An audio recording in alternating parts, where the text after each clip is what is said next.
Geger JIS tidak sesuai dengan buruh HAPO. Kelompok mahasiswa soroti penggusuran rumah warga.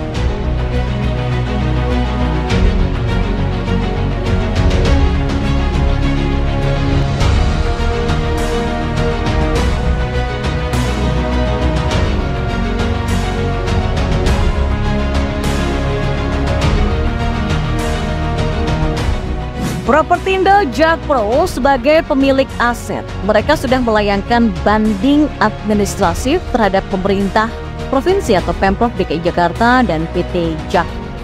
Jadi mana janji relokasi mengganti kata gusur dengan relokasi?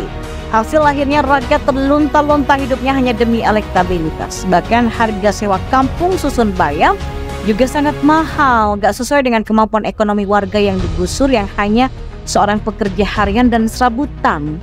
Ya, Pak Jokowi harus menemui warga korban penggusuran JIS.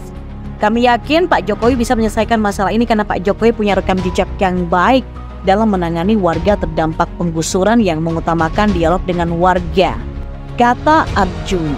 Detik.com memberitakan soal kampung susun bayam pada Maret lalu. Warga korban gusuran kampung bayam menduduki kampung susun bayam karena tak kunjung diberi kunci hunian.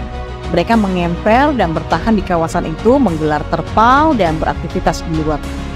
Warga mulai masuk ke area kampung susun bayam sejak 13 Maret. Salah satu warga bernama Suryo mengatakan sudah mengikuti alur birokrasi untuk bisa menghuni kampung susun bayam, tapi sampai sekarang belum mendapatkan kepastian. Karena itu meminta buruh HAPO untuk membuat panduan desain atau desain guidelines serta memberikan jasa konsultasi mulai Desember 2018 sampai Maret 2019. Lingkup pekerjaan mencakup persiapan untuk pembuatan panduan desain atau preparation of concept design guide, penilaian untuk soal teknis dan komersial atau technical and commercial assessment, konsep rencana induk untuk area di sekitar stadion untuk konsep master plan for the surrounding area, serta peta jalan implementasi proyek atau implementation roadmap. Selama masa pembuatan panduan itu, perusahaan memastikan agar desain seluruh aspek yang berkaitan dengan standar FIFA terpenuhi. Selanjutnya, setelah rangkaian pekerjaan di atas selesai, buruh HAPO diminta untuk meninjau konsep desain yang dipersiapkan oleh pihak lainnya. Dalam hal ini adalah konsultan yang ditunjuk oleh Jakpro. Hasil tinjauan perusahaan mengidentifikasi beberapa aspek yang ternyata tidak sesuai dengan panduan konsep desain orisinal dari buruh HAPO. Dan temuan ini sudah disampaikan oleh buruh HAPO dalam surat. Merujuk pada perkembangan situasi, buruh HAPO merasa perlu untuk memberikan penjelasan lebih detail di laman resmi perusahaan mengenai ruang lingkup pekerjaan dalam proyek JIS guna menghindari kesalahan, informasi, dan persepsi. Jadi tulisan yang sudah diperbarui tersebut dimaksudkan agar publik memahami secara utuh dan tepat mengenai peran buruh HAPO. Nah, manuver Menteri PUPR Basuki Hadi Mulyanto ini terus mendapatkan kritikan pedas. Banyak diantaranya menilai bahwa sosok tersebut ingin melemahkan prestasi dari Anies Baswedan. Hal ini terlihat dalam media sosial. Masyarakat menilai elit pemerintahan itu melakukan gerakan politis lewat merenovasi JIS. Postingan pengamat kebijakan publik Gigin Praginanto misalnya, Gigin mengatakan bahwa pemerintah sedang mencoba untuk menggerus pamor dari Anies. Postingannya itu ditanggapi beragam, namun tak sedikit yang menyuarakan pendapat yang serupa dengan apa yang diucapkan oleh Gigin. Mereka menduga ada kepentingan politis dalam renovasi dari JIS. Sebelumnya, Basuki Hadi Mulyono mengatakan dirinya akan membongkar beberapa pintu di JIS. Hal itu dilakukan agar venue tersebut layak menjadi tempat Piala Dunia U17. Dan perwakilan FIFA juga memastikan belum pernah ada inspeksi formal yang dilakukan terhadap JIS yang belakangan menjadi polemik menjelang Piala Dunia U17 2023. Perwakilan FIFA sendiri kepada CNN Indonesia memastikan belum pernah ada inspeksi resmi yang dilakukan otoritas sepak bola tertinggi di dunia itu terhadap JIS. FIFA tidak pernah melakukan inspeksi resmi terhadap JIS karena stadion yang berkapasitas lebih 80.004 itu duduk tidak masuk daftar stadion yang diajukan PSSI untuk Piala Dunia U20. FIFA menyatakan hanya lapangan latihan JIS yang sempat diajukan saat persiapan Piala Dunia U20 2023, namun kemudian Indonesia batal menjadi tuan rumah Piala Dunia U20 2023 setelah dicoret oleh FIFA. Dan kini FIFA fokus berkoordinasi dengan PSSI dalam persiapan Piala Dunia U17 2023 yang dijadwalkan berlangsung pada 10 November sampai 2 Desember nanti. FIFA menyatakan hingga sekarang PSSI secara resmi belum mengirimkan daftar stadion yang diajukan untuk Piala Dunia U17.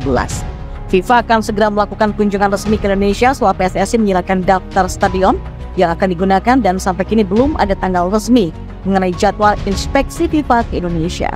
Ketua Umum PSSI Erick Thohir sendiri sebelumnya memastikan JIS akan diajukan ke FIFA untuk menggelar Piala Dunia U17 2023. Keputusan akhir nantinya pun akan dibuat oleh FIFA. Sementara itu, politisi Partai Demokrat Suyoto mengakui JIS punya kekurangan karena waktu pembangunan yang dilakukan mantan Gubernur DKI Anies Baswedan. Suyoto mengungkapkan Anies Baswedan membangun JIS hanya dalam waktu 3 tahun sehingga pasti terdapat banyak kekurangan di dalamnya seperti yang dikatakan oleh Ketua Jackmania Diki Sumarno. Seharusnya kekurangan tersebut diselesaikan tanpa harus berstatement yang memicu polemik seperti yang dilakukan oleh Ketua Umum PSSI Erick Thohir yang berdasarkan video yang diunggah Suyoto dalam akun Twitternya.